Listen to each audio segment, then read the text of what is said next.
Olá, muito bom dia para você, telespectador da Band TV. No ar mais um Boca no Trombone. Todos os domingos a gente debate aqui algum assunto do momento e respondemos as dúvidas que você envia para a gente sobre aposentadoria e direitos trabalhistas. Hoje na bancada conosco, para a gente debater um tema do momento, representando o Sindete, o vice-presidente da entidade Jefferson Otto. Pelo Sintergs, o sindicato dos servidores de nível superior aqui do estado do Rio Grande do Sul, é representado pelo seu diretor, Éder Pereira. E para responder às dúvidas que você encaminha sobre Previdência, nosso especialista em nome de CRJ Advogados, Dr. Luiz Gustavo Ramos. Logo mais, daqui a pouquinho, depois do intervalo, vamos debater sobre o futuro do estado com Eduardo Leite no governo. É a nova administração estadual, é o foco de hoje, aqui no Boca, no seu ano 29. Muito mais espaço para os trabalhadores e para os servidores públicos.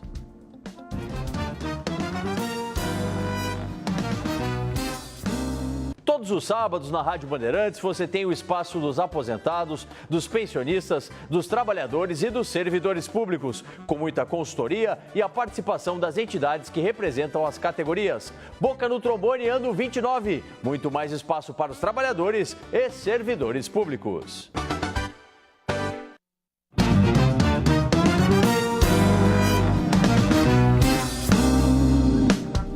De volta com o Boca no Trombone na manhã do seu domingo e vamos logo já, agora mesmo, para dar início à nossa interatividade. Você pode encaminhar suas dúvidas sobre a reforma da Previdência, os benefícios do INSS e os direitos trabalhistas pelos contatos que a gente vai colocando aqui, ó, na tela da Bandeirantes. Encaminhe para a gente, nosso consultor está aqui, Dr. Luiz Gustavo Ramos, em nome do CRJ Advogados, já começa a partir de agora responder as dúvidas de você, nosso telespectador. A Deise, doutor Luiz, tenho 54 anos, já estou aposentada desde maio do ano passado, 2017.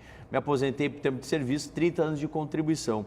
Esse ano fechou a pontuação 85 e eu me aposentei com valor muito baixo. Tem como eu rever isso? Obrigado por estar com a gente, bom dia. Bom dia, doutor Solano, bom dia aos nossos telespectadores, aos colegas aqui de mesa. Bem, doutor Solano, infelizmente não tem como fazer a revisão nesse benefício para agregar tempo posterior à aposentadoria. Veja bem, quando a nossa telespectadora se aposentou, somando a idade e o tempo de contribuição, ela se aposentou com 84 pontos já. Se ela tivesse aguardado mais 6 meses, ela poderia atingir os 85 pontos, porque agregaria 6 meses de trabalho e 6 meses de idade e poderia se aposentar com 100% da média. Claro. O que é possível se fazer é analisar o processo e ver se, dentre o tempo reconhecido como tempo de serviço, não há, por exemplo, uma atividade especial que pode ser convertida em tempo comum para aí atingir os 85 pontos lá na data da concessão e ainda receber parcelas atrasadas. O conselho que eu dou à nossa telespectadora é que ela procure um advogado da sua confiança, que milite na área do direito previdenciário e leve lá a cópia do processo. Com a análise da cópia desse processo administrativo, talvez se encontre a alternativa viável para que a nossa telespectadora receba 100% do valor da média. Perfeito. Final do telefone 4566, a gente sempre encaminha o nome e a cidade onde você fala para a gente dar o crédito aqui. Sou deficiente visual, enquadrado na subvisão com baixa equidade visual com 85 pontos no sistema. Encaminhei o pedido de aposentadoria do deficiente. Ficarei de fora do fator previdenciário? É a dúvida aqui do nosso telespectador, doutor Luiz. Se for deferida a aposentadoria de deficiente, não há inclusão do fator previdenciário no cálculo. Essa é uma grande vantagem dessa modalidade de aposentadoria. O Pierre, ele diz que tem 53 anos e assinou a carteira lá em 1984. Me aposento pela regra da época em 84? Nunca fiquei sem trabalhar. É a dúvida do Pierre. Não, o Pierre, pelo que eu entendo, ele quer saber se aplica a aposentadoria dele a regra lá vigente em 84, é isso? Não. Vale a regra do momento em que se implementam os requisitos para a aposentadoria. Não é a regra vigente no momento do encaminhamento, e sim no implemento dos requisitos. Até pode ser a regra vigente lá no momento do encaminhamento da aposentadoria, desde que essa seja mais favorável, né? Aí é uma questão de verificar qual a melhor regra a ser aplicado para atingir o melhor benefício. Por isso que o povo agora está tão preocupado, né? Porque a gente tem notícias da possível reforma previdenciária, né, doutor Luiz? E, na verdade, hoje a gente não tem nenhum texto apenas. Nós temos 3 possibilidades aí. Exatamente. Então, há uma incerteza muito grande, porque é justamente isso como o senhor falou, né? É no momento que vai pedir o benefício, é aquela lei que vale, né? Mas eu acredito que ao longo do programa a gente possa tratar um pouquinho da reforma da Previdência e acalmar o nosso telespectador também, para que não cometa esse tipo de equívoco que foi cometida pela nossa telespectadora da primeira pergunta. Se precipitou, provavelmente com medo da reforma da Previdência, e aí encaminhou um benefício 6 meses antes de atingir a pontuação necessária. Falamos na sequência sobre a reforma também. Daqui a pouquinho o doutor Luiz retorna. Bom, o Rio Grande do Sul terá um novo governador a partir de janeiro de 2019, seguindo a tradição de nunca reeleger um candidato. Eduardo Leite, do PSDB, vai assumir o Piratini. Vamos acompanhar um pequeno trecho de uma mensagem deixada por ele, que já deu início ao processo de transição de governo com o atual José Ivo Sartori. Eu acho que esse momento da transição é dos mais importantes, porque a gente tem, nesse momento da transição, a oportunidade de planejar a estrutura do próprio governo para que a gente possa começar a trabalhar desde o primeiro dia. O governo que exerce o mandato atualmente, né, vai aí até 31 de dezembro, cuida das pautas do dia a dia, continua cuidando do Estado com toda a sua legitimidade, e nós vamos estruturando e planejando as ações para os 100 primeiros dias do governo. Então é um momento super importante, precioso da administração, esse processo de transição. Então como é que nós estamos nos lidando com isso? 5 nomes: um coordenador geral, que é o deputado Lucas Redecker, um coordenador técnico, que é o Cláudio Gastal, que é presidente do Movimento Brasil Competitivo, conhece bastante também governo, né? Já trabalhou e trabalha dando apoio em governos para a eficientização da máquina administrativa, e depois 3 eixos correspondendo ao nosso plano de governo, com um coordenador cada, que é o eixo de desenvolvimento empreendedor, e ali está o Arthur Lemos, que foi já secretário de Minas e Energia no estado do Rio Grande do Sul, e aí ali está congregado, segundo o nosso plano de governo, as ações de estímulo ao desenvolvimento, né, da indústria, do comércio, as políticas de desenvolvimento econômico. Também no outro eixo, que é o de qualidade de vida, para a sociedade com qualidade de vida, onde estão saúde, segurança, educação. Está ali o delegado Pacheco Padilha, que também é conhecedor do tema, servidor do Estado, e o eixo Estado Sustentável, onde nós tratamos das políticas de gestão e de finanças, o ajuste fiscal, onde está o Paulo Pereira, que também é servidor do Estado, da área do planejamento, e que nós destacamos então para essa função. Mas não adianta a gente reduzir imposto abruptamente agora, e eu falei isso na campanha de forma absolutamente transparente, e com isso tornar ainda mais dramática a situação das contas do Estado imediatamente, colocando fogo na casa. No final das contas é isso. Vejam, no mês passado o Estado do Rio Grande do Sul tinha que pagar no dia 31 de outubro e não pagou nenhuma faixa salarial. Isso mostra o ponto de drama, o grau do problema, da gravidade do problema das contas do Estado do Rio Grande do Sul. Então, nós não podemos entrar no governo abrindo mão de uma receita de cerca de 3 bilhões de reais. Então eu continuo defendendo redução de impostos, mas assim como eu falei na campanha, precisamos da manutenção das atuais alíquotas por 2 anos, prazo necessário para que os atuais prefeitos encerrem os seus mandatos e que o novo governo possa usar para planejar um novo sistema tributário em que nós possamos fazer a redução dessas alíquotas. Tá aí a mensagem do nosso governador eleito, Eduardo Leite, aqui para o Boca no Trombone. Quero saber já imediatamente do Jefferson Otto, agradecendo a sua presença aqui, Jefferson, no Minuto Sindete, Sindicato dos Servidores do Detran. O governador se mostra bem preocupado com as contas, disse durante a sua campanha que vai honrar o salário do funcionalismo, algo que não aconteceu nesses últimos 4 anos, né?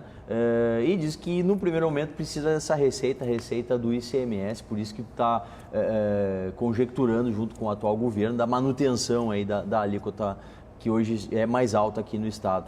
É uma boa medida para esse início de governo, termos essa questão aliada, né? Pagamento em dia com a alíquota de ICMS um pouco mais alta, pelo menos durante um tempo. Um bom dia. Bom dia, Solano, então. Bom dia aos demais colegas de mesa. Bom dia aos telespectadores do programa. Bom, essa questão do ICMS é bastante complexa, né? Porque, de fato, tirar de forma abrupta, assim, do dia para a noite, como a gente costuma dizer no popular, vai dar uma quebra de caixa, assim, né? Com relação àquilo que vem se arrecadando. Por outro lado, também é sabido que o valor de ICMS aqui no Rio Grande do Sul é um dos maiores do Brasil, né? A alíquota geral 18%.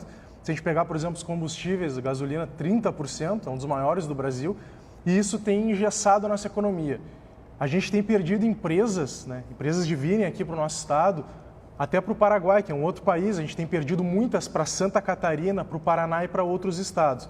Estes outros estados estão conseguindo atrair essas empresas, isso traz mais arrecadação e, consequência, facilita a gestão, a questão. Eles não têm atrasado salários, né?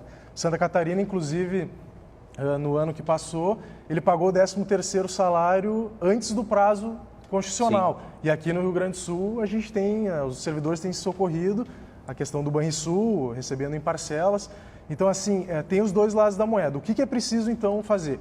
Se for aprovado essa manutenção da alíquota alta, que o governador eleito está propondo, junto com o governador atual, que se propõe um cronograma, que se propõe um gatilho, porque o Rio Grande do Sul precisa estar ancorado em duas grandes frentes. Uma, redução de impostos, e outra, desburocratização. Além também da questão que a gente pode tratar logo ali na frente, que é dialogar com os servidores, porque os servidores têm soluções para o Estado. Pois é, deixa eu aproveitar seu gancho, né, e conversar com o Éder Pereira, que hoje está aqui representando o Sintergs. Éder, infelizmente faltou nesses 4 anos o diálogo com as categorias. Essa retomada que é sinalizada é um bom início para o governo que está chegando? Obrigado por estar com a gente, bom dia. Bom dia, Solano, bom dia aos telespectadores, aos colegas de mesa aqui. É sempre um prazer estar aqui nesse programa discutindo as questões do serviço público e do trabalhador. Eu queria antes pegar um ganchinho aqui do Jefferson, porque essa questão do ICMS realmente é retirar abruptamente, sem um planejamento, que deveria ter sido feito há 4 anos, porque Sim. A proposta do ICMS nesse valor, nesse índice que está, ele era previsto para acabar. Então ele tinha que ser programado já para que nesse próximo ano, 2019, já se iniciasse, né, um governo com, né, novas condições para o governo poder gerir o Estado, e não foi feito. Sim, que fosse mais suave, né? Exatamente. Então, não é abrupto, mas era sabido, ou seja, a crônica da morte anunciada. Então, já tinha que ter sido programado. Então, o governo que está saindo não programou, simplesmente ficou baseado na medida judicial, onde nós ainda não pagamos, né, a dívida com o governo federal, e assim mesmo, sem pagar, não consegue pagar o salário em dia. Então, para nós, acho que tem que continuar, vai ter que continuar de fato, né, senão vai ferir os próprios municípios, mas Sim. Eu acho que tem que cumprir a promessa. E diálogo é fundamental, né? E o diálogo a gente está vendo o seguinte, o governo que passou simplesmente nos recebia na porta do portão lá da Casa Civil, de fato, e não deixava nós entrar para dentro.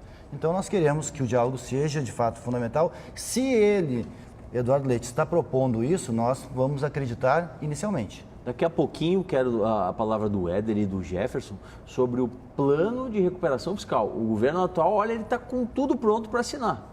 O governo que se elegeu pede tempo, pede um pouco de cautela nisso. Qual é a melhor medida? Daqui a pouquinho, Sindete e Sintergs respondem para você. Agora vamos com mais dúvidas. CRJ Advogados com o doutor Luiz Gustavo Ramos. A Vera, ela é lá de Santa Maria, doutor Luiz. Meu esposo tem 18 anos de carteira assinada. Há mais de 1 ano ele deixou de ter a carteira assinada, mas há 5 meses paga o INSS. Ele teve um infarto. Levamos os papéis até a Previdência, deram até abril do ano que vem. Fez cateterismo, ficou com o lado direito bem lento, sem força. Gostaria de saber se ele tem a possibilidade de vir a se aposentar, muito provavelmente por invalidez, né, doutor Luiz? Sim, existe essa possibilidade. E o INSS, num primeiro momento, ele acaba sempre concedendo o benefício de auxílio-doença, que é o benefício devido àquelas pessoas que estão incapacitadas de forma temporária. Agora, na próxima perícia agendada, talvez o médico perito constate que o seu esposo não tem condições de readquirir as condições laborais e aí o aposente por invalidez. E aqui eu só queria fazer uma observação.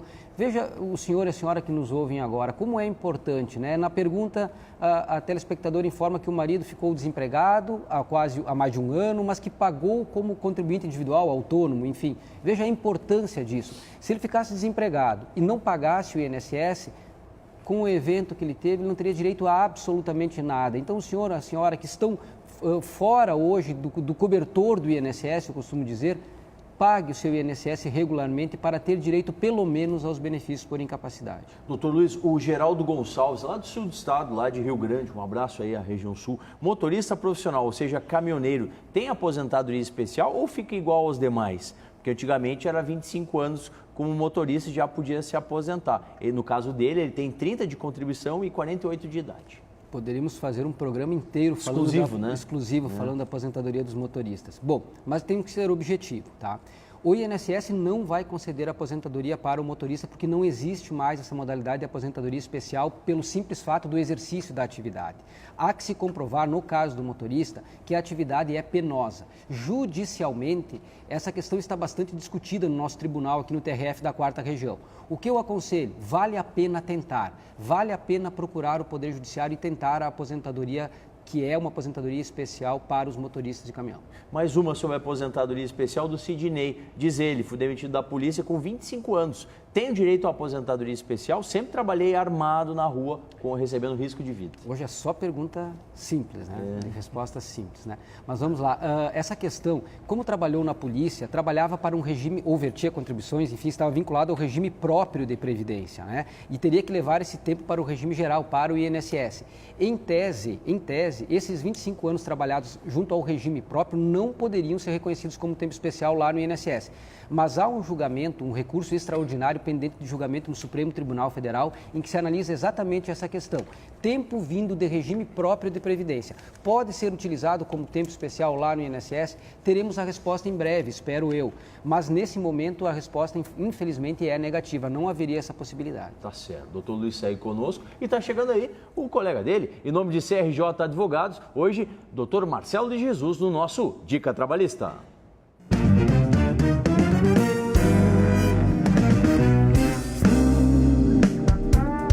Muito bom dia, doutor Paulo André Solano, muito bom dia aos amigos do Poker, os nossos queridos telespectadores. Doutor Solano, no Dica Trabalhista de hoje, nós vamos responder a dúvida que foi enviada pelo telespectador de nome Adão Martins Pereira. O seu Adão nos relata o seguinte: ele diz que trabalha desde janeiro de 2014 recolhendo lixo urbano. Ele nos refere que recebe o adicional de insalubridade em seu grau médio de 20% sobre o salário mínimo e pergunta se não teria direito de receber o adicional de insalubridade em seu grau máximo de 40% sobre o salário mínimo. Caso seja positiva a resposta, ele nos pergunta como proceder. Seu Adão, de fato, a norma regulamentadora número 15, o anexo 14, lá do Ministério do Trabalho, ela trata dos agentes biológicos e ela prevê, sim, o recebimento do adicional de insalubridade em seu grau máximo para aquelas atividades ou operações de recolhimento de lixo urbano. Portanto, se você trabalha nessas condições, recolhendo lixo urbano, você teria, sim, direito de receber o adicional de insalubridade em seu grau máximo de 40% sobre o salário mínimo. Como proceder então? Você terá que ingressar com uma ação judicial. Nessa ação judicial nós teremos a realização de uma perícia e, através dessa norma regulamentadora, você terá direito ao adicional de insalubridade em seu grau máximo. E esse adicional de insalubridade, ele terá reflexos, como, por exemplo, no seu fundo de garantia. Tá certo, seu Adão? Doutor Solano, por hoje era isso. Um bom dia a todos.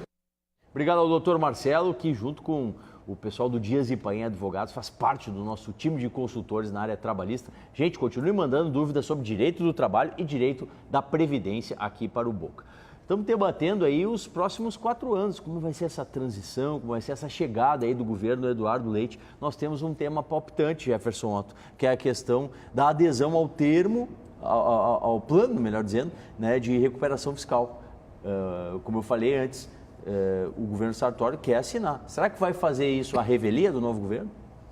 Bom, é mais um assunto complexo, né? Vamos lá. O regime de recuperação fiscal, primeiro que tem sido o modus operandi dos governos botar um nome bonito nas coisas que não são tão bonitas assim. Se a gente for analisar, todo mundo quer que o Estado se recupere do ponto de vista fiscal. E aí o nome é regime de recuperação fiscal. Contudo, o que tem ali, dentro desse regime, tem uma série de questões que vão engessar a máquina. Vou dar um exemplo. Ali tem a previsão de manutenção das alíquotas altas do ICMS. Bom, se vai aderir ao plano, como é que o governador eleito vai reduzir o ICMS daqui a 2 anos? Estaria vinculado. Estaria vinculado, essa é a primeira pergunta. Outra questão, o regime de recuperação fiscal ele veda a contratação de novos servidores. A única exceção que ele faz é que se contrate aqueles que vagarem, ou seja, se aposentou, passou em outro concurso, saiu. Só que é da assinatura do plano em diante. Ou seja, o déficit que a gente tem hoje, por exemplo, lá na Polícia Militar, a gente tem o mesmo efetivo dos anos 70, mais de 40 anos atrás. Por isso que a gente tem também essa insegurança aí na rua. Ou seja, o novo governador ele não vai poder suprir esse déficit com a assinatura na forma como está. Além de uma série de outras questões, uma série de outras contrapartidas que tem que ser discutida também com a sociedade e com o novo governo. Então, assim, seria um erro, até do ponto de vista político, né, da relação política do atual governo, que representa um partido, com o governo que foi eleito, assinar o plano de recuperação fiscal, o regime de recuperação fiscal, assim a revelia. Éder, inclusive vem da equipe de Eduardo Leite o significado de que seria necessário readequar, que esse plano que está aí, ele efetivamente não vai ajudar o Estado. Será que teremos técnicos com a experiência adequada, né, a experiência necessária para fazer um novo plano e a partir daí estabelecer um novo campo de negociação com o governo federal? Bom, Solano, primeiro, né, Jefferson, a gente já tem a posição contrária totalmente a esse plano. Não achamos que ele resolva nada. Mas é uma tendência a algo ser aprovado nesse estilo. Infelizmente, né, eles ainda, por ser da mesma linha, né, trocou alguma coisa só, mas a linha política e ideológica deles é a mesma, eles vão tentar tocar com certeza. E trocando isso daí, mudando essa questão, ainda não resolve, porque nós achamos que o que tem que resolver no Estado é a Lei Candir, é os benefícios fiscais que não são claros, que são dados a grandes empresas que não sabemos o retorno de fato. Então, vai acontecer, a gente acha que vai acontecer, nós vamos brigar para não acontecer, vamos continuar brigando para não acontecer. Essa é a nossa proposta, porque não vai resolver o problema do Estado. O próprio Eduardo Leite fala em banco de talentos para poder ter técnicos para poder gerir o Estado. Eu acho que, então, aceite a nossa proposta aqui, ó, no Sintergs nós estamos criando o nosso. Nós mandamos lá para os nossos filiados, para a nossa base, fizemos uma matéria e estamos pedindo para eles mandar os seus currículos lá para o Sintergs. E aí nós vamos apresentar para a equipe de transição um banco de talentos, porque não precisa buscar lá na Comunitas, que nem ele diz, fora do Estado, gestores e técnicos capazes, porque o Estado tem muita gente capaz para fazer. E é como a gente diz, né? Trazer o servidor de carreira, além de ser uma vantagem de ter alguém que tenha experiência, de estar no dia a dia na luta, é até uma prova de um reconhecimento para aquele servidor que está dedicando a sua vida ao Estado, né? Daqui a pouquinho a gente volta para o debate aqui com o Sindet e o Sintergs. Doutor Luiz Gustavo Ramos, pelo CRJ Advogados, continua respondendo as dúvidas para a gente. Chegando mais questões, o Leandro de Cachoeirinha diz o seguinte: para deficiente físico, vai mudar alguma coisa na aposentadoria com a reforma da Previdência? Está aí o gancho que o doutor queria para falar da reforma. Pois é, Leandro, pois é, telespectadores, doutor Solano. Nós não sabemos ainda o que vai acontecer. Nós temos como tu disseste, nós temos 3 textos diferentes. Um deles a gente sequer conhece, né? E temos várias Que propostas. é o do atual presidente eleito, né? Que, segundo consta, recebeu uma proposta já formulada, né, por Hermínio Fraga. Que seria esse terceiro texto. Exato. E aí a gente vê, e são só técnicos, como se a Previdência envolvesse apenas números e não gerisse pessoas, como se não fosse importante para as pessoas. A Previdência não é apenas número, né? Então nós já tivemos uma CPI da Previdência dizendo que não há déficit. Vamos discutir. Há alterações pontuais que precisam ser feitas? Sim, ninguém discorda. Alterações pontuais. Agora, não uma reforma como essa que está sendo gestada. Para o nosso telespectador, o que há para responder é o seguinte: infelizmente não tem resposta nesse momento. Na proposta anterior, não se mexia nesta modalidade de aposentadoria. Proposta de Michel Temer. Isso, né? A PEC 287, isso, 287, esta não mexia na aposentadoria dos deficientes e também não na aposentadoria especial, mas relegava a lei ordinária, ou seja, aquela que não precisa de uma modificação na Constituição, a possibilidade de fazê-lo, o que para mim é pior, porque se deixar para a lei ordinária, aquela que não precisa modificar a Constituição, eu repito, as próximas e futuras alterações serão muito mais simples. Sim. Então nós temos que ficar vigilantes nesse próximo ano e ainda nesse ano, né? Exato. Para que nada seja aprovado sem um debate necessário. E o doutor é muito assertivo quando diz que, na verdade, a gente tem que olhar para as pessoas e não para os números. Mas eu diria, doutor Luiz, me atreveria a dizer que, mesmo se olhar para os números são positivos. Nós não temos déficit. Nós temos dados da Anfip, que são os fiscais da Previdência, dizendo que a Previdência é sustentável, que ela é superavitária, e a CPI que o doutor referiu, lá no Senado, ano passado, também com números positivos. Que se faça uma reforma, mas não fundamentada nisso, nessa falácia do déficit. Não há déficit. Faz uma reforma e com base no envelhecimento da população, reorganizando os benefícios para quem vai se aposentar futuramente. Sem dúvida, é isso que eu digo, nós não podemos olhar apenas os números, mas se olhássemos, como disseste, né, Solano, também os números são favoráveis. Tanto isso é verdade que a todo ano se retira 30% de recursos da Seguridade Social para aplicar em outras áreas. Isso mata a charada, porque se alguém tem na sua casa um orçamento que é deficitário, vai se permitir emprestar dinheiro para o vizinho? Óbvio que não. Tá certo. Doutor Luiz Gustavo Ramos, na nossa consultoria previdenciária. Vamos para a palavra final? A expectativa, então, do Sindete, Jefferson Otto, esses próximos 4 anos, a gente pode crer que vamos ter um governo melhor do que esse que está finalizando agora em dezembro? A pergunta complexa, mais uma vez, né, Solano? Assim, o que nós esperamos, servidores, não só do Detran, mas servidores de modo geral, a gente dialoga com todos os sindicatos, é a retomada do diálogo. Por quê? Porque os servidores públicos, eles são a solução do Estado, a inteligência do Estado, e eles querem contribuir, não conseguiram contribuir tanto nesses últimos anos, porque faltou diálogo, faltou espaço para dialogar. Eu não estou falando aqui de pedir aumento de salário, não é isso, é dialogar soluções para o Estado, para aumentar a arrecadação, para a eficiência, para a eficácia da máquina pública, a gestão pública em si. Então, os servidores públicos, eles querem ser partícipes desse momento. Então, esperamos, pelo menos, que o novo governador abra as portas para o diálogo. Isso já seria um grande avanço. Palavra de início, então, para esse começo, né, Éder Pereira, pelo Sintergs, realmente é dialogar, contatar as categorias. Solano, Jefferson e doutor, esta é a palavra, dialogar, de fato. Se da palavra do governador eleito que ele quer, então vamos ver na prática, no primeiro mês de governo, porque urge tanto esse diálogo, então vamos ver. Primeiro mês do governo, ele tem que sentar com todas as categorias. Todas. Se vai ser por bloco, se vai ser por segmento, né? Se vai ser uma plenária, ele tem que sentar. E se ele disse também que ia colocar o salário em dia, como diz ele que fez em Pelotas, diz que fez lá, sim, botou. Sim. Então é o seguinte, vamos acreditar nessa palavra, mas não vamos baixar a guarda, em nenhum momento. Atenção, né? Mobilização a todos. Quero agradecer muito ao doutor Luiz Gustavo Ramos, do CRJ Advogados, o Éder Pereira, do Sintergs, e o Jefferson Otto, do Sindete, que comigo fizeram boca nesse domingo. Olha, domingo que vem a gente está aqui de novo. Mais um tema palpitante, mais um tema do momento, sempre com especialistas que compõem a nossa bancada aqui no Boca, no seu ano 29. Muito mais espaço para os trabalhadores e para os servidores públicos.